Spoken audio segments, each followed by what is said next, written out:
दोस्तों आज की इस वीडियो में हम लोग वृत्त का क्षेत्रफल और वृत्त की परिधि निकालना सीखेंगे। अगर आप गणित में कमज़ोर हैं तो कोई बात नहीं, मैं आपको एकदम शुरू से और एकदम आसान भाषा में समझाऊंगा, आपको ज़रूर समझ आएगा। तो चलिए इस वीडियो को शुरू करते हैं। तो देखिए सवाल क्या है। सवाल ये है कि 21 मीटर त्रिज्या वाले वृत्त का क्षेत्रफल और परिधि ज्ञात कीजिए। ठीक है, तो सबसे पहले हम ये जान लेते हैं कि त्रिज्या होता क्या है। ठीक है ना। तो यहाँ पे आप देख सकते हैं, यहाँ पर एक वृत्त है। अब इस वृत्त के एकदम बीच में एक बिंदु है, एकदम बीच में। तो अगर हम लोग इस बिंदु से बाहर तक अगर हम एक सीधी रेखा खींचें तो इसी रेखा का नाम त्रिज्या होता है, या फिर इसी रेखा की लंबाई को ही हम त्रिज्या कहते हैं। समझ में आ गया। अब मान लीजिए कि मैंने इसी बिंदु से इधर की तरफ यहाँ पे एक रेखा खींच दिया, तो इसको भी हम त्रिज्या ही कहेंगे। और ये जितना लंबा होगा ना, ये भी उतना ही लंबा होगा, क्योंकि ये एकदम बीच में बिंदु है ना। ठीक है, तो हम त्रिज्या कहीं पर खींच सकते हैं, हर जगह बराबर लंबाई आएगा। तो ये वृत्त हो गया, और इसी वृत्त की त्रिज्या कितना दिया हुआ है, 21 मीटर। एम का मतलब मीटर। तो ये लंबाई आपका दिया हुआ है यहाँ से यहाँ तक 21 मीटर। ठीक है, तो ये भी 21 मीटर होगा। यहाँ खींचेंगे तो ये भी 21 मीटर होगा। तो आप समझ गए होंगे कि त्रिज्या क्या होता है। ठीक है, तो हमें इसी वृत्त का क्षेत्रफल और परिधि निकालना है। ठीक है ना। तो देखिए त्रिज्या को हम लोग इंग्लिश में रेडियस कहते हैं, यानी कि त्रिज्या को इंग्लिश में रेडियस कहा जाता है।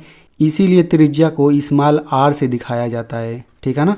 तो सबसे पहले यहाँ पर त्रिज्या दिया हुआ है, तो हम यहाँ पे लिख लेते हैं कि यहाँ पर दिया हुआ है स्मॉल आर बराबर 21 मीटर। ठीक है ना। स्मॉल आर लिखने का मतलब यही हुआ कि मैंने त्रिज्या लिखा है कि त्रिज्या बराबर 21 मीटर। ठीक है।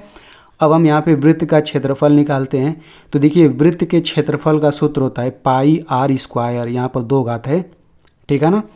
तो इसी सूत्र को हम लोग ऐसे भी लिख लेते हैं, ये हो जाएगा पाई। ठीक है, बीच में देखिए ना प्लस है, ना माइनस है, ना गुणा है, ना भाग है। तो अगर दो चीज़ों के बीच में कुछ ना होता है तो हम गुणा मानते हैं, गुणा। अब देखिए आर पर 2 घात है तो इसको हम आर गुणा आर ऐसे लिख सकते हैं। आर पर 2 घात है तो हमने 2 बार लिखा। आर पर 3 घात रहता तो हम यहाँ पे आर गुणे आर 3 बार लिख देते हैं। ठीक है। अब यहाँ पर देखिए वृत्त के क्षेत्रफल का सूत्र ये होता है और वृत्त की परिधि का सूत्र ये होता है।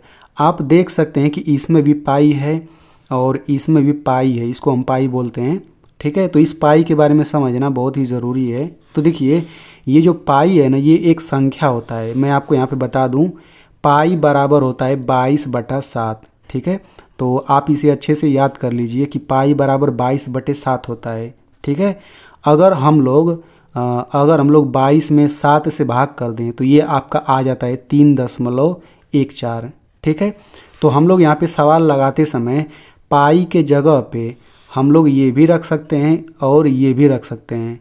लेकिन आपको एक बात हमेशा याद रख लेना है कि हम लोग पाई के जगह पे हमेशा यही रखते हैं।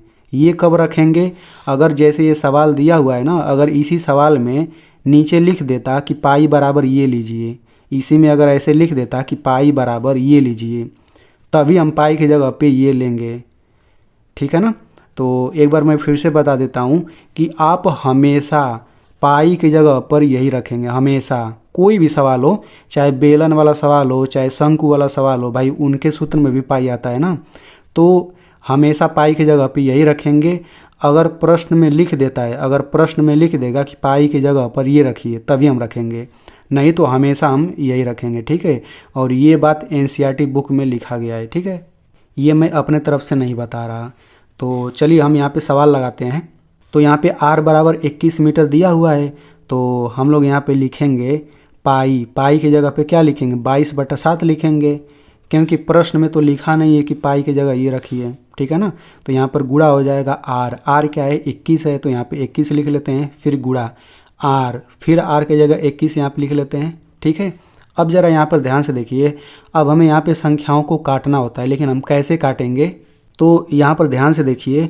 यहाँ पर बटा के नीचे 7 है और बटा के ऊपर ये है 22, बटा के ऊपर 21 भी है और ये भी 21, बटा के ऊपर ये। तो बटा के नीचे यहाँ पर 7 है ना, तो हम 7 का पहाड़ा पढ़ेंगे। तो ऊपर कोई भी संख्या अगर 7 के पहाड़ा में आएगा तो हम उसे काट सकते हैं। तो हम 7 का पहाड़ा पढ़ेंगे, 7 एकम 7, 7 दूना 14, 7 तिरिक 21, 7 चौक 28। तो आप यहाँ पे देख सकते हैं 22 बताइए 7 के पहाड़ा में आता है क्या? नहीं, तो हम इसको 7 से नहीं काट सकते हैं। ये 21 देखिए 7 के पहाड़ा में आता है, ठीक है ना, तो हम इस 21 को काट सकते हैं। 7 तिरिक 21, 3 बार में 21 आता है, तो हम इसको भी काटेंगे और इसको भी काट देंगे। समझ में आ गया? तो ऐसे ही काटना होता है। तो अब हम बराबर लगाएंगे, यहाँ पर ये हो जाएगा 22 बच जाएगा, फिर गुणा यहाँ पर 3 आ जाएगा और यहाँ पर ये हो जाएगा 21, ठीक है। अब हम क्या करेंगे, इन तीनों का गुणा करेंगे। तो हम बारी बारी से गुणा करेंगे ना, सबसे पहले इन दोनों का हम गुणा कर लेते हैं। तो 22 और 3 का गुणा करेंगे तो ये 66 आ जाएगा, गुणा 21। अब हम इन दोनों का गुणा कर लेते हैं। तो देखिए जब हम इन दोनों का गुणा करेंगे तो ये आपका आ जाता है 1386, ठीक है। अब बहुत बच्चे इसी को आंसर बोल देते हैं, जो कि गलत है, ठीक है। सही आंसर क्या होगा? तो देखिए यहाँ पर त्रिज्या, यहाँ पर m लिखा हुआ है यानी मीटर लिखा हुआ है, तो बिल्कुल यही वाला m हम यहाँ पर लिखेंगे, लेकिन यहाँ पर 2 घात लगा देंगे, अब जाकर के ये सही आंसर है। इसको हम मीटर स्क्वायर पढ़ते हैं, ठीक है, यानी 1386 मीटर स्क्वायर हो गया। अब मान लीजिए अगर यहाँ पर ये cm लिखा होता है यानी सेंटीमीटर, तो हम यहाँ पे cm लिखते हैं और यहाँ पे 2 घात लगा देते हैं, ठीक है। तो इस प्रकार से ये वृत्त का क्षेत्रफल आ गया। तो चलिए अब हम यहाँ पे वृत्त की परिधि निकालते हैं। तो देखिए वृत्त की परिधि का सूत्र होता है 2πr होता है, ठीक है। अब देखिए इन दोनों सूत्रों को याद करने का मैं आसान तरीका बता देता हूँ। तो पाई आर पर 2 घात, अगर ये याद है ना तो ये वाला आसानी से याद हो जाएगा। आप इसको ऐसे समझिए कि ये जो 2 है ना, 2 घात, ये समझिए उठ के पहले आ गया है, तो 2 उठ के पहले आएगा तो ऐसा ही तो बनेगा सूत्र। तो इस तरह से आप इसे याद कर सकते हैं। एक बात और समझ लीजिए, कभी कभी वृत्त का परिमाप पूछा जाता है, कभी कभी वृत्त का परिमाप पूछा जाता है। तो आप याद रखिए कि हम लोग परिधि को परिमाप भी कर सकते हैं, ठीक है, तब भी हम यही सूत्र लगाएंगे। तो चलिए हम मान यहाँ पे रख देते हैं सभी का। तो बीच में कुछ नहीं है तो गुणा माना जाएगा, तो ये हो जाएगा 2 गुणा पाई के जगह पे क्या रखेंगे 22/7, फिर गुणा आर। आर क्या है भाई?